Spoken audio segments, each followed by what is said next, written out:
La jeunesse va de mal en pire. Et pire encore, celle du Cameroun que je connais particulièrement parce que tous les jours sur la toile, vous allez suivre tel a fait ceci, telle jeune fille a fait cela, tel jeune garçon a fait cela. Dernièrement encore, c'est un jeune garçon qui est mort parce qu'il a misé sur le champion Francis Ngannou et il est mort. Tellement de mœurs qui défraient la chronique aujourd'hui, franchement, on ne sait pas où mettre la tête. Alors, dans cette vidéo, nous allons donner 3 solutions qui peuvent aider les jeunes, voire aussi nous-mêmes des grandes personnes, à sortir un peu de, entre guillemets, de l'ombre. Parce que la jeunesse africaine en général et camerounaise en particulier va vraiment dans le fond. C'est pour ça que nous avons mis cette chaîne sur pied pour vous donner des conseils. Parce que comme Ronald Reagan l'avait dit, l'État ne peut pas aider tout le monde, mais tout le monde peut aider quelqu'un. Si nous tous on se mobilise pour sensibiliser nos jeunes frères, ou bien nos grands frères et grandes sœurs, ou bien nos petits frères et petites sœurs, pour tous ces différents flux qui sont en train de se passer, la situation peut changer. Alors dans cette vidéo, je vais vous donner 3 conseils ou alors 3 essais qui peuvent essayer d'amener un changement au niveau de la jeunesse africaine. Alors avant de continuer, laissez-moi vous adresser mes salutations. Je vous souhaite la bienvenue sur cette chaîne où nous parlons d'éducation, d'agriculture, de business, de mindset, bref, de tout ce qui peut vous faire sortir de votre zone de confort.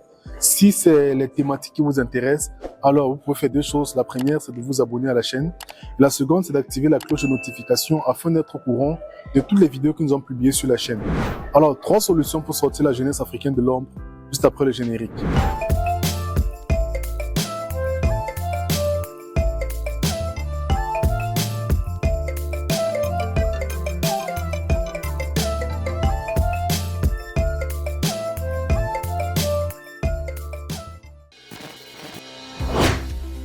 Vous avez des colis ou des marchandises à expédier de l'Europe ou de la Chine vers le Cameroun. Faites confiance en Sigma Logistique, votre partenaire de confiance pour un service rapide et sécurisé.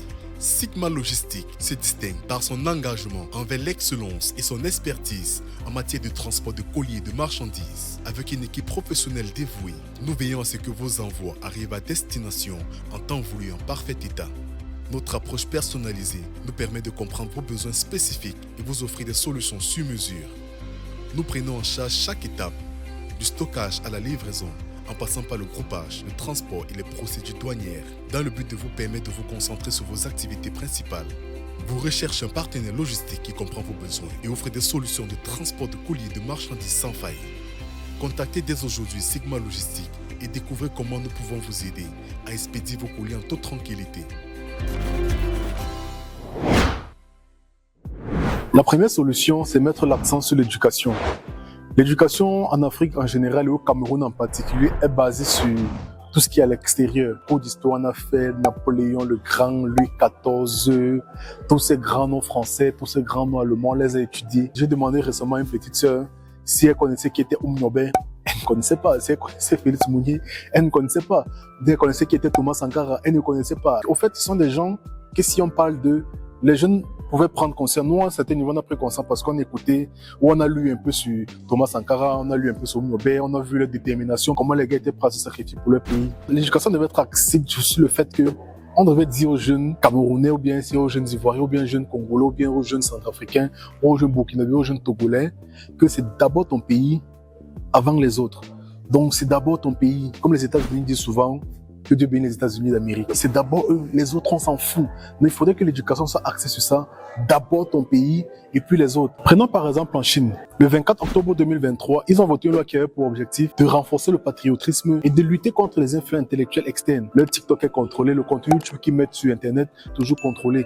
Or, dans nos États africains, c'est du n'importe quoi. On voit les jeunes filles tourner les fesses sur TikTok. On voit les jeunes garçons faire les concours bidons. On ne sait même pas à quoi ça sert. Après, on va dire qu'on a 1 million de vues.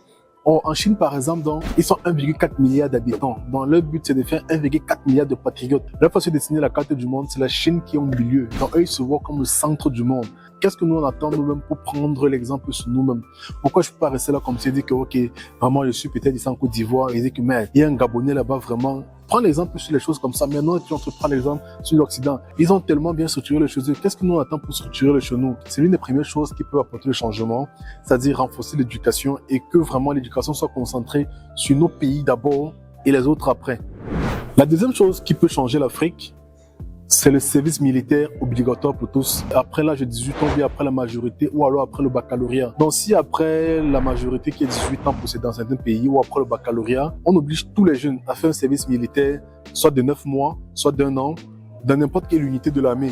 Parce que dans l'armée, on apprend la discipline, le respect du supérieur et le patriotisme.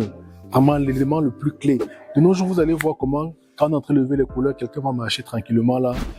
Quand on est en train de lever les couleurs, ou bien qu'on va chanter les nationales, quelqu'un va manipuler son téléphone. C'est parce qu'il n'a pas le patriotisme. Un pays, par exemple, que j'apprécie, qui applique ça, c'est la Corée du Sud et le Japon. Vous allez voir, c'est le pays où tout le monde est strict, tout le monde est droit. Ce pays renfermé sur eux, c'est d'abord eux, les autres après. Personne ne va jamais manquer le respect à l'autre dans ce pays-là. Parce que le service militaire dans ce pays est obligatoire pour les jeunes. Si on veut le service militaire pour tous, je crois que l'incivisme, la délinquance juvénile, tous ces trucs négatifs qui se passent dans nos pays africains, ça va être fini. Même le banditisme, par exemple. Si tu sais que celui que tu vas agresser peut te donner un coup de poing, tu vas réfléchir avant d'agresser quelqu'un. Par exemple, aux États-Unis, sur 10 Américains, il y a 7 qui sont entrepreneurs. Les 7 entrepreneurs, vous allez voir que les 3 quarts ont fait soit le service militaire, les armes à feu, une discipline sportive. Dans ces 3 éléments, il y a la discipline premièrement qui revient, il y a le respect de l'aîné qui revient, il y a la conduite à tenir qui revient toujours. La troisième chose et la dernière chose que j'aimerais partager avec vous, bien que j'aimerais qu'on applique en Afrique. En Afrique, on ne punit pas les gens. Les parents ne punissent pas leurs enfants. Mon enfant a volé, on laisse et on ne fait rien. L'enfant a volé. Il grandit avec cet esprit de vol. Plus tard qu'il devient ministre, vous voyez, même en Afrique, ça se passe comme dans nos caisses. Et aussi, il y a un truc, on ne punit pas les gens. Un ministre va voler l'argent, on va l'arrêter, on va mettre en prison, on va dire qu'il faut avoir pitié de lui. Et là, on va partager l'argent avec les gens. Sans savoir que l'argent qu'il a volé, c'est l'argent qui était destiné à d'autres personnes. Donc, quand il vole là, ça empiète sur d'autres personnes. Je reviens encore sur les États-Unis parce que c'est le pays le plus puissant du monde. Quand on aura beau dire ce qu'on veut dire. Mais malgré le fait qu'il soit le pays le plus puissant du monde, on punit les gens.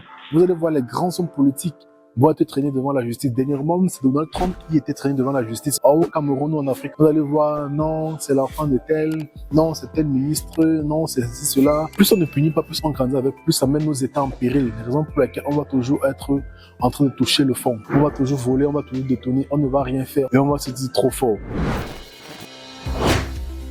Vous avez des colis ou des marchandises à expédier de l'Europe ou de la Chine vers le Cameroun. Faites confiance en Sigma Logistique, votre partenaire de confiance pour un service rapide et sécurisé. Sigma Logistique se distingue par son engagement envers l'excellence et son expertise en matière de transport de colis et de marchandises. Avec une équipe professionnelle dévouée, nous veillons à ce que vos envois arrivent à destination en temps voulu et en parfait état. Notre approche personnalisée nous permet de comprendre vos besoins spécifiques et vous offrir des solutions sur mesure. Nous prenons en charge chaque étape, du stockage à la livraison, en passant par le groupage, le transport et les procédures douanières, dans le but de vous permettre de vous concentrer sur vos activités principales. Vous recherchez un partenaire logistique qui comprend vos besoins et offre des solutions de transport de colis et de marchandises sans faille. Contactez dès aujourd'hui Sigma Logistique et découvrez comment nous pouvons vous aider à expédier vos colis en toute tranquillité.